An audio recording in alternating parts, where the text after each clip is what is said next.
Let's prepare గోంగూర పచ్చడి. ముందుగా pan పెట్టుకొని 3 టేబుల్ స్పూన్స్ ఆఫ్ ఆయిల్ వేసుకొని గోంగూరను అయితే మంచిగా వాష్ చేసుకొని ఉడికించుకోవాలి. ఉడికించుకున్న తర్వాత మధ్య మధ్యలో ఇలా తిప్పుకుంటుంటే మనకైతే బాగా ఉడుకుతుంది అనమాట.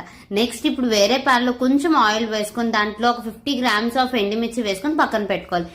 నెక్స్ట్ ఏమో జీలకర్ర, ధనియాలు అండ్ సెస్మి సీడ్స్ అదే నువ్వులు కూడా ఫ్రై చేసుకొని మిక్సీ జార్ లో మెత్తగా పేస్ట్ ఆడుకోవాలన్నమాట.